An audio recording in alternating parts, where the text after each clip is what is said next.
Hello दोस्तों, मेरा नाम अमिता वर्मा है। मैं यूपी के उन्नाव ज़िले के एक छोटे से गांव की रहने वाली मध्यम वर्गीय लड़की हूं। मेरी शादी मेरे गांव से 15 किलोमीटर दूर रुझे ग्राम पंचायत में हुई है। ये भी उन्नाव ज़िला में ही आता है। 15 किलोमीटर 16 किलोमीटर दूर हुई है। मेरी शादी दोस्तों 2 मई 2018 को हुई थी, जब मैं डीएलएड कर रही थी। डीएलएड का सेकेंड ईयर था तब। 1 साल मैंने अपने मायके से किया और 1 साल ससुराल से किया। और मेरा डेट ऑफ बर्थ जो है वो 16 सितंबर 1998 है। 16 सितंबर 1998। और दोस्तों, मेरा यूट्यूब में आने का मेन पर्पज़ ये था कि थोड़ा सा मदद, मतलब कि मैं अपनी लाइफ में किसी पे डिपेंड ना हो सकूं, और मेरी लाइफ से किसी को, बहुत से लोग होंगे जो मेरी तरह होंगे, बस वो रील्स चलाते होंगे, स्क्रिप्ट करके रील्स देखते होंगे, बस उन्हें बस शायद मेरा वीडियो मिल जाए और उन तक पहुंच जाए। उन्हें बस ये मेरी ही वीडियो से ये सीख मिल जाए कि कभी जीवन में, मतलब, ओवर कॉन्फिडेंस नहीं होना चाहिए। मेरे साथ ऐसा ही हुआ दोस्तों। मैं ओवर कॉन्फिडेंस थी अपनी लाइफ में कि आज मैं पढ़ रही हूँ, अगला अभी मेरा फर्स्ट ईयर हो गया, इंटर हो गया, इसके बाद ग्रेजुएशन हो जाएगा और फिर मैं नौकरी की तैयारी करूँगी।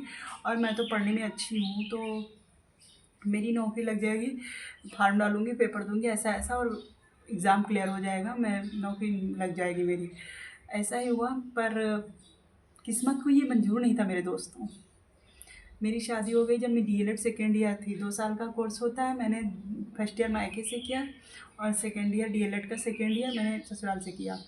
उसके बाद मैं डीएलएड कंप्लीट करते करते मुझे मेरा एक बेटा हो गया। मुझे पुत्र रत्न की प्राप्ति हुई। उसके बाद मैं सीटेट का एग्ज़ाम जब फॉर्म डालना था, तो वो सूर्य वगैरह नहीं देखते हैं क्या होता है, तो वो देखना नहीं था मेरे को। तो वो देखना नहीं था, तो इस वजह से मैं सीटेट का फॉर्म नहीं डाल पाई और मैं नहीं जा पाई एग्ज़ाम देने, तो वो भी रह गया।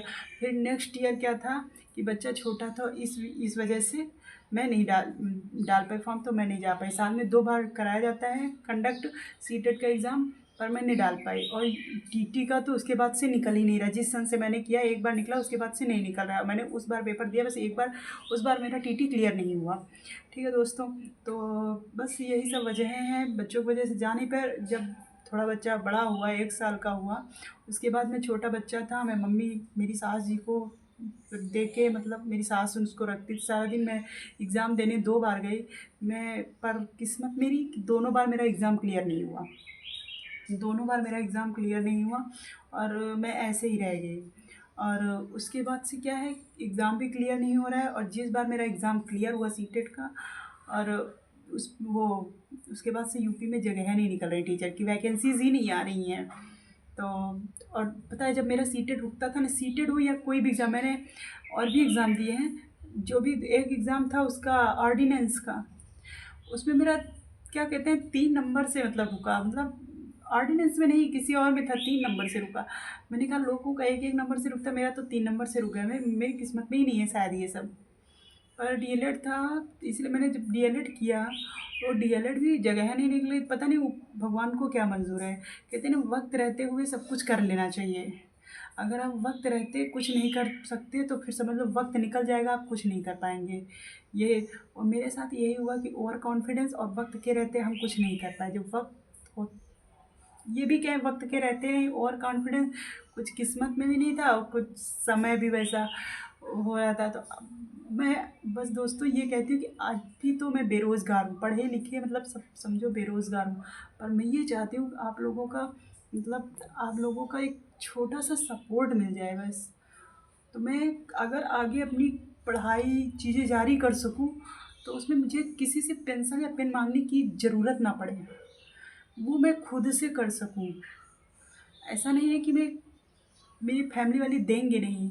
मेरे हस्बैंड बहुत अच्छे हैं, मेरी सास बहुत अच्छी हैं, मेरे जेठ जी हैं, भगवान की दया से वो तो पूरे भगवान हैं, और मेरे हस्बैंड तो पूरे देवता हैं।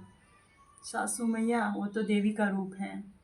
सभी लोग बहुत अच्छे हैं, देंगे। पर ये लगता है ना कि जब हम पढ़े लिखे हैं, खुद पे डिपेंड हो सकते हैं, तो हम फिर क्यों किसी से मांगे। आखिर उनके पास भी तो और खर्चे हैं। हम भी पढ़े लिखे हैं, हम भी तो कर सकते हैं ना दोस्तों। तो बस इसीलिए मैं यू लोग बोलते हैं कि यूट्यूब अच्छे लोगों के लिए नहीं होता है, रईस फैमिली के लिए नहीं होता है। मैं उन लोगों से ये पूछना चाहती हूँ मेरे प्यारे दोस्तों कि क्या रईस कौन होता है और बेकार कौन होता है? बहुत से लोग ऐसे यूट्यूब से जुड़े हुए हैं जो अच्छी फैमिली से बिलोंग करते हैं, रईस से रईस लोग हैं। क्यों? अगर मेरी बात गलत लगे तो प्लीज़ कमेंट में ज़रूर बताना आप लोग, हैं। तो बुरा या रईस कोई नहीं होता मेरे भाई, सभी लोग अच्छे होते हैं।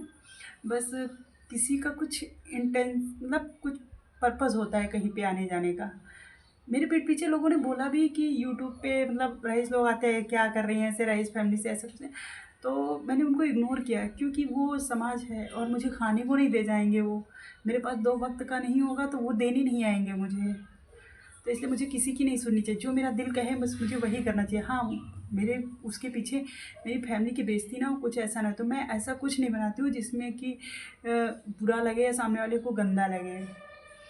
तो ऐसा मैं करती ही नहीं हूँ, तो बुरा लगने वाली कोई वही नहीं है। तो बस अब यही चाहती हूँ कि कलम और दवात के लिए मुझे कभी किसी के सामने हाथ ना फैलाना पड़े। मुझे यहाँ पे आके इस लाइन में मुझे दोस्तों मुझे मेरे प्यारे दोस्तों कोई नाम या नहीं कमाना, कोई नेम और फ़ेम नहीं कमाना है। बस मुझे इतना करना है कि बस मुझे किसी के आगे अपना ये हाथ फैलाना ना पड़े। मेरे प्यारे दोस्तों, बस आपकी वजह से बस आप लोग सपोर्ट कर दीजिएगा। मैं चाहती हूँ कि आप लोगों तक ज़रूर वीडियो पहुँचे, जो ख़ासकर जो पढ़ लिख कर बेरोज़गार हैं बेचारे, प्राइवेट जॉब कर रहे हैं। तो उन तक ज़रूर मेरा ये वीडियो पहुँचे और उनसे बस मेरी एक रिक्वेस्ट है कि प्लीज़ भैया लोग, मेरे दोस्तों, प्लीज़ सपोर्ट कर दीजिए मुझे। अभी तो मैं भी प्राइवेट जॉब कर सकती हूँ। अभी तो मैं बाहर रह रही हूँ, जॉब कर सकती हूँ। पर क्या है कि अभी मेरा छोटा वाला बेटा है, थोड़ा-सा छोटा है, वो भी 6 मंथ का है। तो मैं इस वजह से जा नहीं सकती। बाकी मेरे पास तो फैमिली पूरी कंप्लीट है। उसकी कोई दिक्कत नहीं, सास-ससुर हैं हमारे, जेठ जी हैं, जेठानी जी हैं, हस्बैंड, बच्चे सभी लोग हैं। सब अच्छे हैं, फैमिली पूरी फैमिली एकदम बहुत अच्छी है। मेरी किस्मत से मुझे बहुत अच्छा घर-घराना सब कुछ मिला है। लेकिन क्या है कि अपने हाथ में ना 2 पैसों का होना बहुत ज़रूरी है और 2 पैसों के बाद अपना फ़ेम जो होता है ना कि मतलब मैंने ये किया है तो मुझे ये करना चाहिए। मतलब मैंने पढ़ाई की है तो किस लिए की है, थोड़ा कुछ तो वो हो ताकि मैं भी अपनी फ़ैमिली का सहारा बनूँ, कुछ कर सकूँ, कभी किसी को ज़रूरत लगे या फिर किसी ज़रूरतमंद की मदद कर सकूँ दोस्तों। जैसे अगर हम कहीं गए, मुझे कहीं गरीब दिख गया, अगर मुझे उसको दिखना देना है। बहुत से लोग होते हैं, मतलब लोग कहते हैं कि आजकल गरीब कोई नहीं होता है। मेरे दोस्तों को गरीब होता है।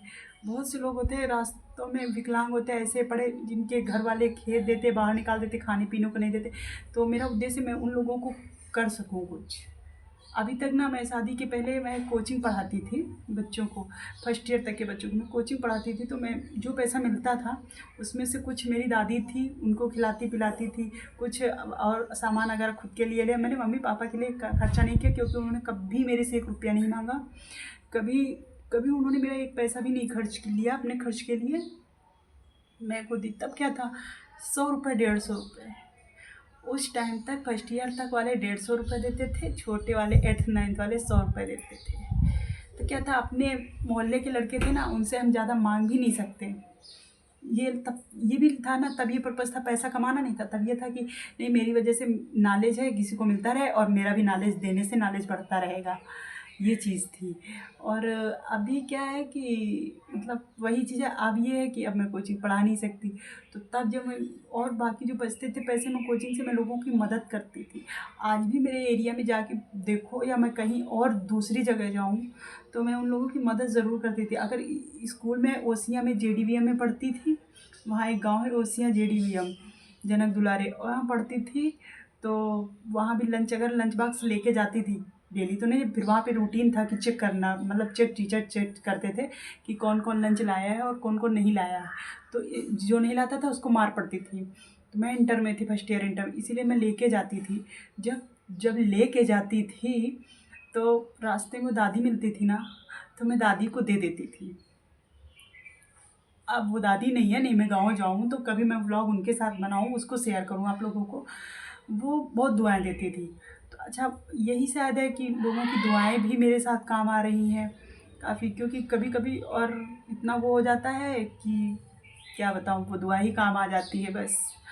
और फिर स्कूल में टिफ़िन चेक होता था, मेरा टिफ़िन एक दिन खाली पकड़ा गया, घर में शिकायत आई। फिर उस दिन से मैं थोड़ा बचा के खाना स्कूल ले जा 2 टिफ़िन लंच बॉक्स ले जाने लगी, मतलब एक उनके लिए एक अपने लिए। तो मैंने मदद भी बहुत करी है लोगों की। तो मैं बस यही चाहती हूँ कि जैसे कहते हैं ना, सब कोई कहता है, भगवान कहता है कि अगर आज आप एक की मदद करोगे तो कल आपके लिए 2 लोग मदद करने के लिए तैयार रहेंगे। तो मैं बस मेरे प्यारे दोस्तों, मैं यही चाहती हूँ कि बस मैं यही चाहती हूँ कि आप लोग बस थोड़ा सा मेरा सपोर्ट कर दीजिए। बस आप लोगों के सपोर्ट से हो सकता है किसी की ज़िंदगी बदल जाए। और ख़ासकर तो मेरे बेरोज़गार जो दोस्त हैं, वो भी पढ़े लिखे होकर कहीं कंपनी में, किसी प्राइवेट में कहीं जॉब कर रहे होंगे, कहीं ठेले लगा रहे होंगे, कुछ कर, वो प्लीज़ मेरी वीडियो देखें, उन तक पहुंच जाए और वो मेरी हेल्प कर दें प्लीज़। बस आप सब लोगों से यही निवेदन है। मैं चाहती हूँ आप लोग मदद करें, और आप लोगों से बात करके, आप लोगों तक अपनी बात पहुँचा के मुझे बहुत अच्छा लगा। ये मेरा फर्स्ट व्लॉग था। Thank you so much again. Thank you so much. Please help me. Bye bye, फिर मिलते हैं। Bye bye.